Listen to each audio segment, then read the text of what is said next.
الحمد لولیہ والصلاة علی نبی محمد وعلی آلہ واصحابہ اجمعین۔ آسان نکاح مہم کا منشور۔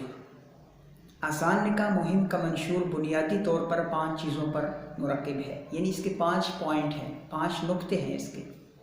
سب سے پہلا نقطہ یہ ہے کہ نکاح کو آسان، سادہ اور جلدی بنانا، یعنی آپ صلی اللہ علیہ وسلم کا فرمان ذیشان ہے کہ آپ نے نوجوانوں کو خطاب فرمایا کہ یا معشر الشباب من استطاع منکم الباء فلیتزوج فإنہ اغض للبصر واحسن للفرج۔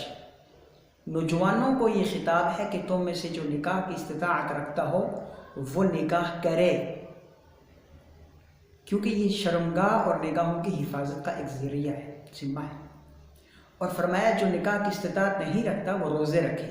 معلوم ہوا کہ جنسی تسکین کو، جنسی جو خواہش ہے اس کو کنٹرول کرنے کے لیے، اس کو قابو میں رکھنے کے لیے نکاح کا حکم ہے، اور اگر نکاح نہیں کر سکتے ہو، استطاعت نہیں ہے، تو روزے رکھنے کا حکم ہے۔ پھر اللہ کے قرآن میں اللہ تعالیٰ فرماتے ہیں کہ وَأَنكِحُوا الْأَيَامَ مِنكُمْ وَالصَّالِحِينَ مِنْ عِبَادِكُمْ وَإِمَائِكُمْ وَإِن يَكُونُوا فُقَرَاءَ يُغْنِهِمُ اللَّهُ مِنْ فَضْلِهِ، کہ تم میں سے جو بے بیاہے ہیں اور وہ بیاہ کے قابل ہیں وہ ان کا نکاح کراؤ، اگر وہ غنیم ہیں، تنگ دست ہیں، استطاعت نہیں رکھتے تو اللہ ان کو اپنے فضل سے غنی کرے گا۔ اور اللہ کے حبیب صلی اللہ علیہ وسلم واضح طور پر فرماتے ہیں کہ 3 آدمیوں کا اللہ پر حق ہے کہ وہ ان کی کفالت کرے، ان کی ان کو غیب سے رزق عطا فرمائے۔ ان میں سے ایک وَالنَّاكِحُ الَّذِي يُرِيدُ الْعَفَافَ، کہ جو نکاح کا ارادہ کرتا ہو، پاکی کے ارادے کے ساتھ جو نکاح کرنے والا ہو، اس کو اللہ تعالیٰ غیب سے رزق عطا فرماتے ہو، یہ اللہ کے اوپر ذمہ واجب ہے۔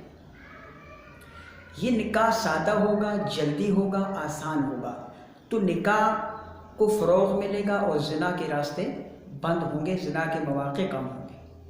دوسرا جو ہمارا نقطہ اور دوسرا جو ہمارا پوائنٹ ہے وہ ہے رسم و رواج کا خاتمہ۔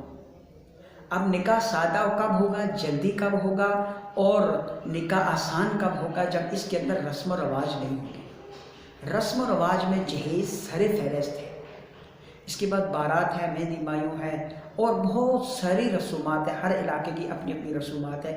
ان رسومات کو ختم کرنا آسان نکاح مہم کا مرکزی مشن ہے۔